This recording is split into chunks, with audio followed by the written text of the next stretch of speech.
Update tayo sa Barangay Ginebra San Miguel. Ang Barangay Ginebra San Miguel lumipad papunta ng Taiwan para sa isang exhibition game kontra sa Taipei New Kings na kung saan ang kanilang superstar nga dito ay si Jeremy Lin. Bagamat ang nasabing superstar na si Jeremy Lin at ang kapatid nito ay hindi nga kasama sa lineup, at samantala ang sa Barangay Ginebra wala rin si Jeremiah Gray, Jamie Malonzo at Scotty Thompson, kasama na sa wala ay itong si Justin Brownlee.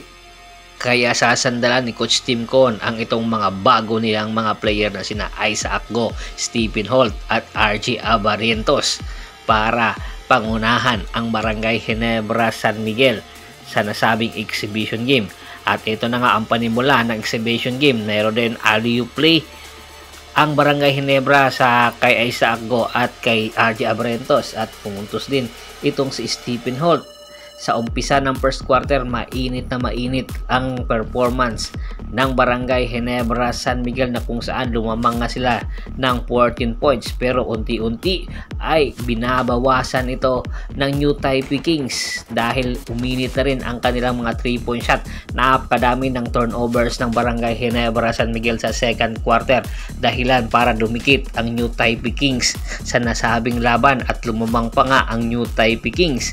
Kaya naman inaasahan sa pagbabalik nito sa third quarter ay unti-unti na ring babalik ang Barangay Ginebra San Miguel. Ang nasabing laban ay dikit na nga at hindi na makakaalagwa ang Barangay Ginebra sa San Miguel dahil nga sa ipinapakita ng New Taipei Kings na depensa. At ito si RG Abarientos, bumukol ng 3-point shot, pumasok. At ito ang rookie ng Barangay Ginebra na si Ryan Garcia. Binigyan din ng minuto ito ni Coach Tim Con kasabay ni RG Abarientos. Ang combination na ito ay uminit din. Ito ang outside shot ni RG Abarientos. Talaga nagpakitang gilas itong si RG Abarientos na kayang-kaya niya pangunahan ng barangay ito. Yung pasa niya, naku, nakapake pa. At good finish naman kay Stephen Holt rather. At ito naman ang sagot ng New Taipei Kings. Yung mga atake nila, talagang binagod nila ang Barangay Ginebra. Ang babata pa, wala pa si Jeremy Lin dito at wala pang import ang mga nasabing Taiwan players. Kaya ito sa fourth quarter ay unti-unting lumamang ang New Taipei Kings, pero hindi naman sila lumalayo sa Barangay Ginebra San Miguel dahil nag-init na rin itong si Ryan Garcia at si Japet Aguilar.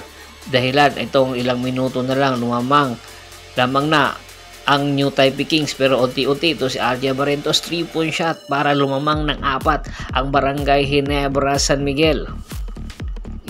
Ito pa ang atake ni Ryan Garcia para tapusin na nga ang Barangay Ginebra ang kanilang laban sa New Taipei Kings sa score na 91-87 at panalo nga ang Barangay Ginebra San Miguel. Pero madami pa silang dapat i-improve sa mga susunod na game at ibabawasan nila ang kanilang mga turnovers para hindi sila matalo sa susunod na laban.